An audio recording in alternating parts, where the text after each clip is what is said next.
Welcome to the deep dive. Today, we're doing something I think really critical. We're going back to the very beginning. We're looking at the foundational vision for Pakistan, specifically as articulated by its founder, Muhammad Ali Jinnah. Right. And just to be clear, this isn't, a broad survey of the country's history or its later politics. No, not at all. This is more like an expedition. We're going right back to the original blueprint, the first constitutional and ethical framework. And that's really for you, the learner. I mean, if you want to get to the heart of these complex matters and get there quickly, but also thoroughly, our mission today is pretty sharp. Yeah. We're trying to cut through, decades of noise, right? Decades of interpretation to really grasp the original, what Jinnah laid out as the non-negotiable intent for religious minorities. So what was the constitutional framework he mandated? What were the ethical foundations he was claiming? And, crucially, what were the immediate policy actions he took? Talk is one thing, but what did he do? Absolutely. We are focusing on that founding charter itself. And to do that, our main source here is the really authoritative research of Zahir Ahmad Mir. He's a constitutional and corporate lawyer, which I think brings the necessary rigor to this. It does. His book, Quaid-e-Azam of Pakistan, is just meticulous. It documents how Jinnah tried to construct a state that combined, law, faith, and reason. A state rooted above all in this principle of justice and equality for all its citizens. Exactly. And Mir's analysis is so vital here because he forces us to see Jinnah's principles as much more than just political expediency. Right. He frames this whole vision as what he calls a moral charter. A moral charter. Let's unpack that a bit. What does that mean in practice? Well, that distinction is just crucial. It suggests that Jinnah wasn't just, offering political assurances, things that can be temporary. Things that can be changed when the political winds shift. Precisely. He was embedding an ethical obligation deep into the state's DNA. It's this combination of the legal structure, what the state must do, and the ethical underpinning, which explains the why. I see. And that's what elevates the founding moment. It's not just a political speech. It becomes a permanent constitutional standard. It really sets the bar incredibly high from day one. So let's jump right to the source of that standard. The one single defining moment that really dictates this whole conversation. The Constitutional Declaration, August 11th, 1947. This speech to the Constituent Assembly, this wasn't a rehearsal, this was it. The formal birth announcement and the mission statement of Pakistan, all in one. It's the Rosetta Stone. Truly. Yeah. It's the Rosetta Stone for the nation's founding principles, especially regarding its citizens. You have to, try to imagine the scene. Yeah. The Assembly Hall on August 11th, the immense emotional and political weight in that room, the fear, the violence, the religious fervor just outside those walls. And in that context, Jinnah stands up. He stands up and delivers a statement that, in its simplicity, is, it's revolutionary for that time and place. Let's really look at the language. It's so powerful, and I think we need to understand the legal weight of every single clause. Jinnah said, "You are free. You are free to go to your temples. You are free to go to your mosques or to any other place of worship." Okay, so stop right there. That first clause. It's addressing the personal sphere, right? Yeah. Religious liberty. Oh, freedom. It guarantees the absolute, unmolested freedom of conscience and practice. And notice, he doesn't just say mosques and temples. He says, or to any other place of worship. Which is all-encompassing. It covers everyone. Yeah. It's the bedrock of pluralism, established from minute one. And this freedom is what you might call passive. It means the state will not interfere.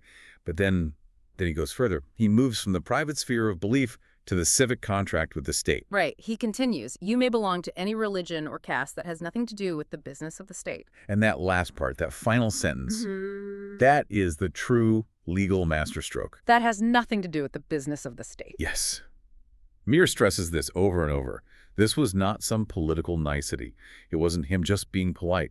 It was a constitutional declaration of faith in equal citizenship. So it defines the absolute separation of a person's religious identity from how the government functions. It's like a firewall. A firewall is the perfect word.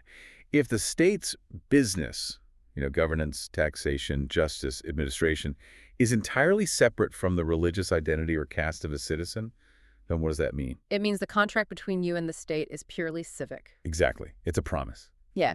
Every single citizen, irrespective of their creed, stands absolutely equal before the law. There can be no two tiers. There can be no majority privilege embedded in the legal system itself. And the clarity of this, delivered in the very first foundational speech, Mir's point is that this defines Pakistan's moral compass. It does. It means the entire state machinery, the bureaucracy, the courts, the military, the legislative body, it must operate on a purely civic, you could even say secular, basis when it's dispensing justice and opportunities. So it's the establishment of the rule of law over the rule of any single faith, at least in that administrative context. Absolutely. If the state remains neutral in its business, then your religious identity as a citizen becomes legally irrelevant. Irrelevant to your standing, to your opportunities, and to your protections under the law. Okay, but let's challenge this for a second. This is the question that always comes up. Given the very reason for the state's creation, I mean, it was conceived as a homeland for Muslims, how could Jinnah then stand up and claim this radical neutrality, this constitutional secularity in administration? Where did he get it from? Exactly. Where did he root this idea of state equality? Was he just, borrowing from the U.S. Constitution or British common law? And that's such a crucial question. Yeah. Because the critique that was leveled against Jinnah, both back then and later, was often that his vision was just an imposed Western concept, that it wasn't authentic. Right. And this brings us right to our first section, the Islamic constitutional view. Because Jinnah preemptively argued this point. He said repeatedly that this concept of radical equality was not borrowed from the West. So where did it come from? He argued it arose directly from Islamic jurisprudence itself. So he's not looking for external legitimation. He's making the case that modern, non-discriminatory governance is actually intrinsic to the ethical framework of the majority's own faith tradition. Precisely. It's a brilliant move because it grounds the entire project in an internal, authentic source of morality. So what specific theological or legal concepts did he cite to make this credible? You can't just say it, you have to back it up. He did. He cited two foundational sociological principles that he saw as inherent to Islam, which then underpin the state's obligation for equality. First, he said, Islam recognizes no priestly class. No ecclesiastical hierarchy. Exactly. And this is profoundly important for constitutional structure. Okay, explain that connection. Why is the absence of a priesthood a legal foundation for civic equality? How does that work? Well, think about it. Without a formal, organized religious class, a clergy with the authority to define orthodoxy or to mediate between the state and an individual's conscience, you eliminate the institutional mechanism that often tries to capture state power. I see. There's no official religious body to dictate policy to the government. Right. If there's no official religious intermediary, then the individual's relationship with their faith remains a private matter. It's strictly outside the state's jurisdiction. This prevents the state from becoming a theocracy, dictated by some organized religious elite. It reinforces that individual freedom he declared on August 11th. That's a fascinating legal argument. The absence of a particular class structure within the faith creates the necessity for state neutrality in how it governs. It does. It puts the onus on a direct, unmediated relationship between the citizen and the state and the citizen and their faith. The two are separate tracks. Okay, so that was the first principle. What was the second? The second principle is that Islam recognizes no distinction of color or caste. This is about universal human equality as a foundational ethic. Right. It dismantles any system of inherited social privilege or hierarchy. So, when you combine this principle with the absence of a priesthood, what have you done? You've essentially removed the structural supports for both religious and social discrimination from within the state's legal and administrative framework. You've kicked out the legs from under it. And he tied this all back to a core moral foundation, a specific verse from the Quran. Yes. The famous principle, there is no compulsion in religion. That's from Surah Al-Baqarah, verse 256. There is no compulsion in religion. And Jinnah took that principle and he transformed it. It wasn't just a defense of individual belief anymore. It became a core governmental mandate. What does that mean, a governmental mandate? It means that if there is no compulsion in religion, the state must not only refrain from forcing a belief on someone, that's the passive part, it must also actively guarantee that no one else, no majority group, no influential sect, no mob, can compel or infringe upon the religious practices of others. It obligates the state to be the protector of religious freedom. So it guarantees true religious freedom, thereby protecting minority practices under the state's full legal authority. Yes, it becomes the state's job to enforce that lack of compulsion. This brings us to that critical distinction Mir makes in his book about Jinnah's philosophy. He defines it very specifically. He does. He says, Jinnah's Islam was legal, ethical, and humane. A system ensuring justice. Not a theocracy controlling conscience. And we really need to spend a moment on this because it's the whole ballgame. Go on. Jinnah was defining what he saw as an ideal Islamic state. And for him, that ideal state prioritizes the observable, verifiable application of justice, which by its very nature is universal. It applies equally to everyone over the desire to control the internal, private conscience of the citizen. A state administering justice treats all citizens identically. It has to. Whereas a state that wants to control conscience, fundamentally, cannot treat them identically because conscience is diverse. By grounding the state's primary purpose in justice, he made civic equality a constitutional necessity. It wasn't just an optional policy. But let's dig a bit deeper on the legal roots here. Historically, Islamic governance systems, they had concepts like the dhimmi status for protected minorities. Right, who often paid a specific tax, the jizya, and had certain restrictions on their civic lives. So how did Jinnah manage to claim he was adhering to that jurisprudence while at the same time establishing a system of absolute, non-discriminatory civic equality for minorities? That seems like a contradiction. It does on the surface, but this is where the legal sophistication really comes in. Jinnah was, in essence, arguing for a modern constitutional interpretation of those historical mandates. An evolution of the principle. Exactly. He argued that the purpose, the ethical spirit of those historical laws was to ensure the protection and the maintenance of dignity for minorities. In a modern state, he argued, that same goal, protection and dignity, is achieved far more effectively, not through separate legal categories and special taxes, but through universal, equal citizenship rights and state protection for everyone, which is paid for through universal taxation.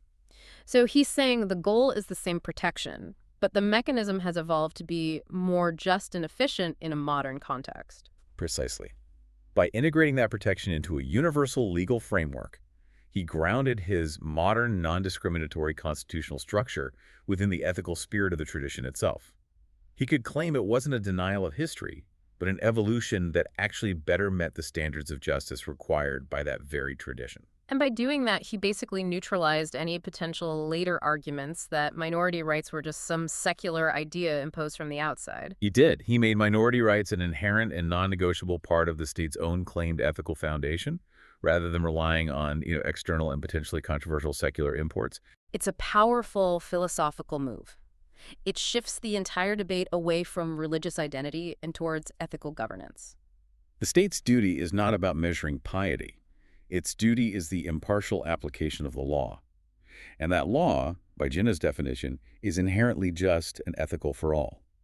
And that provides this unshakable moral and legal foundation for everything he said on August 11th. Okay, so the philosophy is clear, the Constitutional Declaration is crystal clear.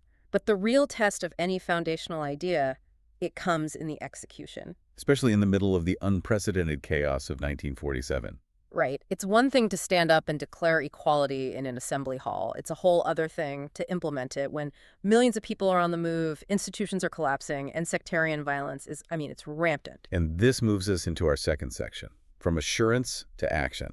This is where, as Mir calls it, we see the constitutional ethics in practice. Words into deeds. Exactly.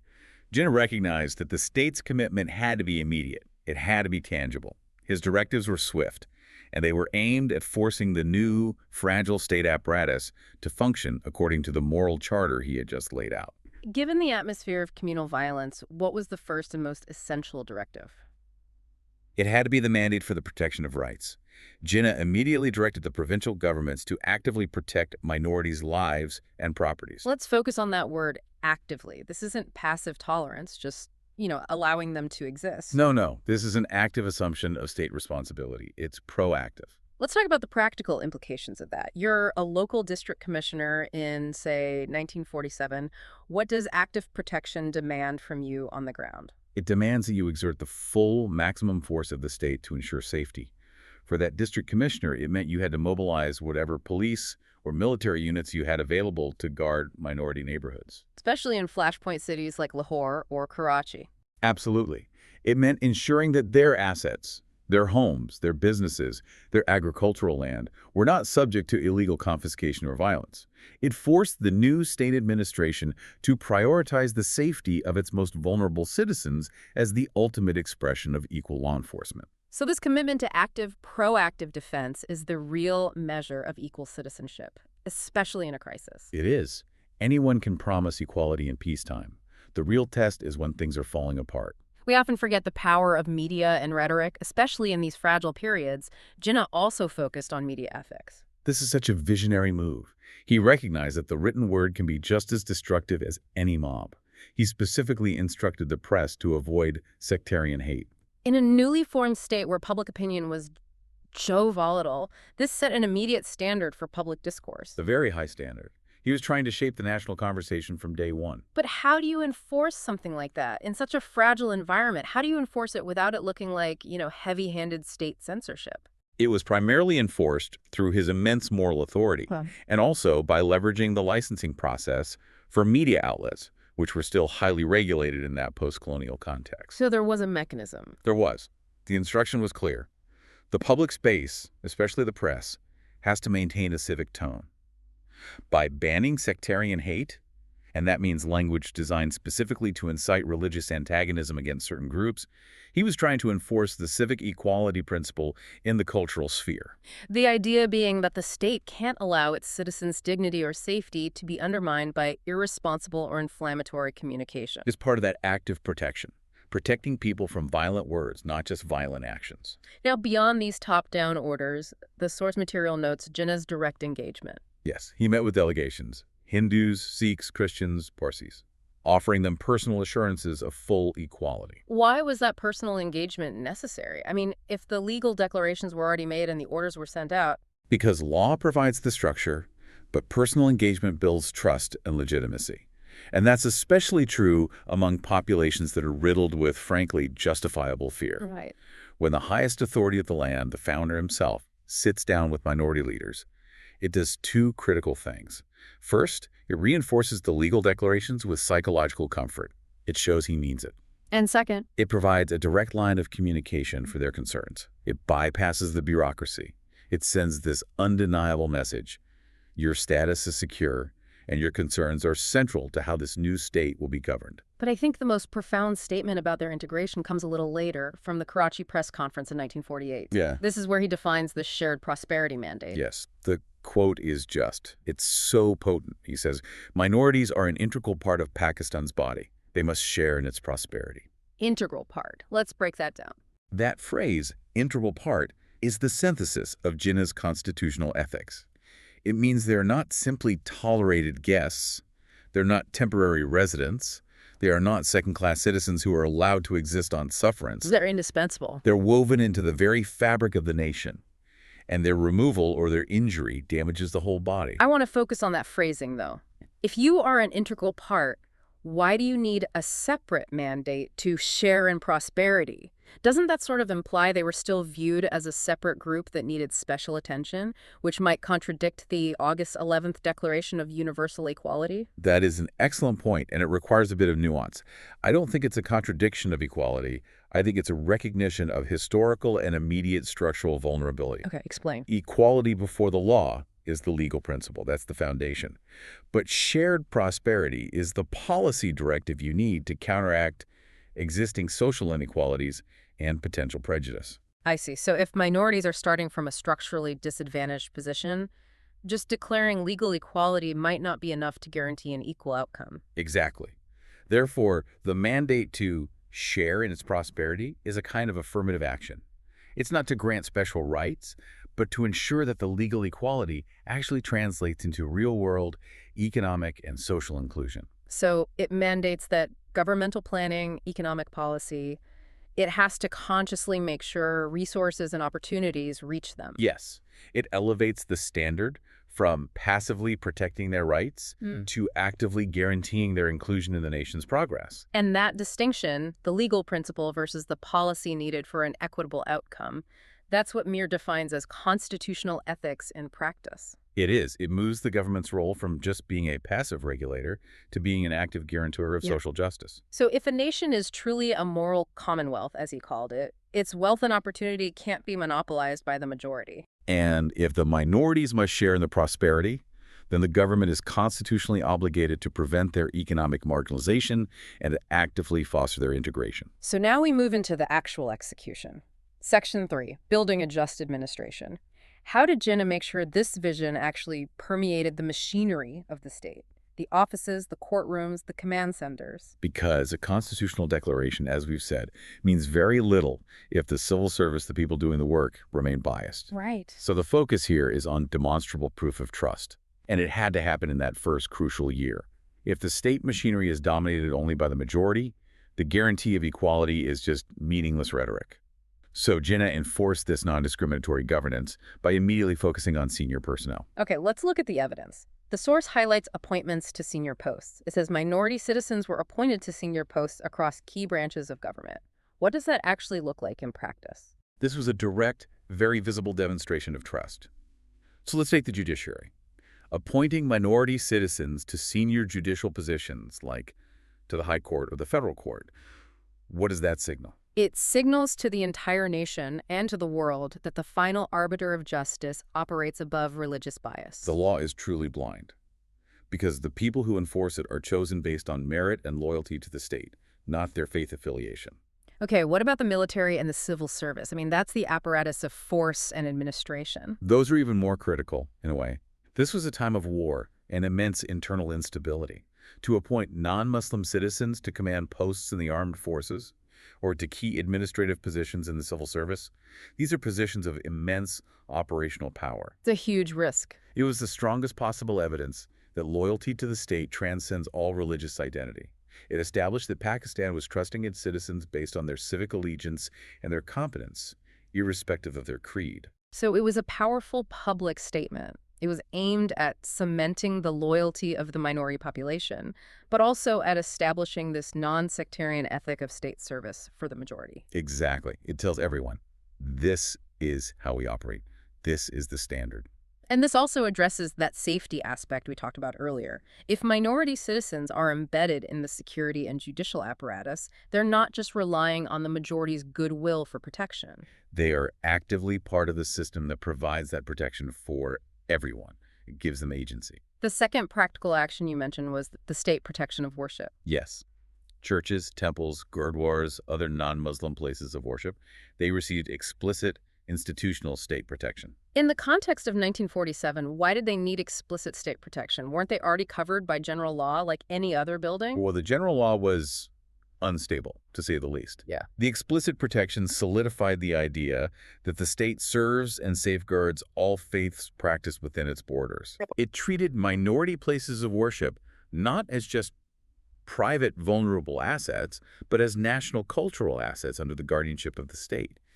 It ensured that even in areas where the minority population had drastically shrunk or left, their places of worship could not be desecrated or occupied by the majority. So it was a physical demonstration of the freedom that was declared on August 11th. Yes, a very concrete one. Okay, but perhaps the most overwhelming administrative test of all was refugee resettlement. The sheer scale of the population exchange, the logistics, must have been a nightmare. An absolute nightmare. And the mandated state policy here was extremely strict and ethical. State policy mandated that no discrimination was allowed in refugee resettlement efforts. No discrimination. None. This meant that the distribution of aid, the allocation of land, the placement in newly vacated housing, none of it could be determined by the religious identity of the refugee. That seems almost impossible to enforce in the middle of that chaos. I mean, given the deep communal scars of partition, what mechanism did Jinnah put in place to ensure compliance at the ground level? He ensured that these directives came with the full weight of his personal authority. He signaled that any official found discriminating would face immediate and severe repercussions. He framed it as treason against the founding principle of the state. That's strong. He emphasized that the state had to maintain its neutrality, even under the extreme duress of a humanitarian catastrophe. The mandate was simple. Treat all individuals who fall under the state's protection equally because they are all citizens. This was designed to ensure that the administration didn't devolve into a system that just prioritized majority comfort over minority necessity. And to make sure this principle filtered down through the entire system, Jinnah issued direct guidance to officials. This is what shaped the early civil service ethic. Right. And this is the guidance that every single civil servant was supposed to carry with them. The specific quote is, "Remember, the state must serve all citizens equally. It is not a reward for the majority." Wow. That one sentence. It perfectly summarizes the struggle against the majoritarian impulse. It is not a reward for the majority. It just fundamentally reframes the whole nature of state ownership. It directly contradicts any idea that the state exists as a prize that was won by a particular religious or ethnic or sectarian group. Or that it's an instrument to be used for that group's advantage. Exactly. It defines state service as an impartial duty to all citizens, without exception. So this ethic, that loyalty to the state transcends religious identity, and that service is universal, this became the intended foundational DNA of the administration. It ensures that the state, as a legal and political entity, maintains its necessary moral and legal distance from the sectarian interests of any one group. If a civil servant were to discriminate, they would be violating the core principle of their loyalty to the state, which is defined by this ethic of equal, impartial service. So this vision demands that civil servants literally embody the August 11th Declaration in their daily work. It makes the principle of non-discrimination an operational necessity. It's not just a nice idea, it's the job description. Okay, so we've established the constitutional framework, the legal justification he rooted in jurisprudence, and the immediate, tangible actions that were taken in administration and policy during that founding year. So what does Zahir Ahmad Mir argue is the long-term meaning of this body of work? What's the legacy? And this brings us to our last section, legacy and the perpetual standard. The author views Jinnah's vision not as some historical footnote, but as the nation's permanent, ongoing moral contract. Mir emphasizes that the promise of equal citizenship remains Pakistan's enduring test. Why an enduring test? I mean, if the founding charter was so clear, shouldn't the test have been passed automatically? That's the key, because founding ideals are very easily forgotten. They're challenged, they're corrupted by the perpetual forces of, prejudice, political opportunism, self-interest. So it's not a one-and-done thing. Not at all. Therefore, the source material stresses that Jinnah's message was not a phase. It wasn't just for 1947, it was a perpetual standard. The permanent operational philosophy of the nation, which requires continuous active maintenance. Which means the state can't just rest on the laurels of the 1947 declaration. So what mechanisms does Mir suggest are necessary for this perpetual renewal? How do you keep the standard alive? He outlines 3 core pillars: continuous efforts in justice, education, and tolerance. Okay, let's take those one by one. Justice. Justice ensures that the legal structures actually function correctly and impartially. It means actively countering discrimination wherever it pops up in the system. And education. Education ensures that the founding philosophy, this idea that equality is inherent, is taught and integrated into the national identity. It's about ensuring generational memory, so the why is never forgotten. And tolerance. And tolerance, which it means something more than just passively enduring other people. It implies active respect for and engagement with the diversity that's embedded in the state. So this suggests that the fight for these founding principles is never really over. It requires constant institutional commitment and civic vigilance from every single generation. Indeed. The standard is perpetual because the forces that challenge equality, sectarianism, hierarchy, majoritarianism, they are also perpetual. Therefore, the commitment to the constitutional ethics defined by Jinnah must be equally sustained and renewed. And this all leads us to the author's ultimate metric for national success. It's a really profound statement that defines the legacy of the Quaid-e-Azam's vision. This is the concluding thought. It's the definition of national greatness according to these founding principles.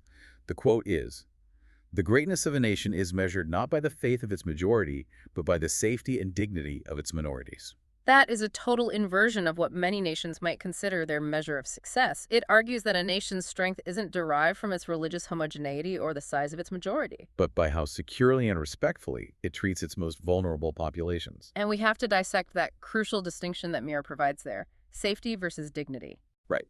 They are not the same thing. Safety, as we discussed, is the absence of physical threat. That was guaranteed by Jinnah's immediate protection directives.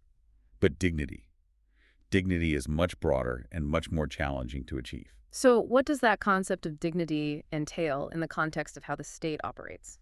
Dignity means the recognition of full personhood and full participation. It relates to the right to be represented fully in administration and governance, those appointments we discussed. Okay. It relates to the right to share equally in the prosperity of the nation, that 1948 mandate.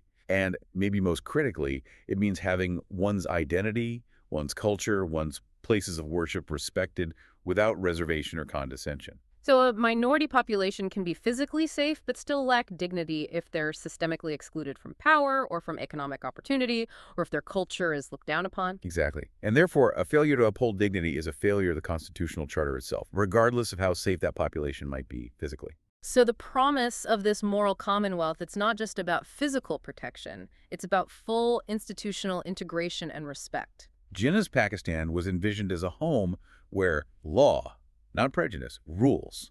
And that law must be enacted to uphold dignity for everyone. All right, let's quickly synthesize our deep dive into Meir's essential argument. Jinnah's vision, it all began with that 1947 Declaration of State Neutrality. Religion has nothing to do with the business of the state. And this was rooted in a very specific, humane interpretation of Islamic jurisprudence, which claims equality, non-compulsion, and justice as inherent principles. And that ensures a system focused on administering justice, not on controlling conscience. And this philosophy was then immediately translated into tangible policy. Proactive protection of minority lives and property, directives banning sectarian media hate. And, most crucially, appointing minority citizens to high-level sensitive roles in the judiciary and the military, establishing from day one that loyalty to the state was secular and universal. The author's ultimate perspective, then, is that this moral commonwealth remains an unfinished mission. It's a perpetual standard. And the true greatness of the nation is measured by the safety and the dignity of its minorities, a standard that requires continuous renewal through law, education, and tolerance. This provides such a profound lens through which to view all subsequent national developments. The founding principle is clear. The state must serve all equally. It also gives us a global context to think about. I mean, Jinnah's actions coming immediately after a period of extreme division and violence forced the state to prioritize dignity and active integration over just mere passive tolerance. And based on this analysis, this focus on immediately establishing dignity beyond just legal existence right at the moment of founding, it raises a vital question for you, the learner. Think about other nations that were born out of intense internal conflict or religious division. What foundational constitutional documents or speeches, and I mean not 50 years later, but right at the moment of their creation, what of those reflect a similar immediate and active commitment to ensuring the dignity, the representation, and the active integration of minority populations, beyond just guaranteeing their legal existence? That's the key question. It forces us to examine constitutional actions versus just political rhetoric, particularly during a nation's infancy when its intentions are often at their most revealing. We're looking for the proactive steps to enforce integration, not just the philosophical elements for existence. A fascinating and, I think, a necessary exploration of foundational principles that remain deeply relevant today. Thank you for joining us on this deep dive. Our pleasure. We'll see you next time.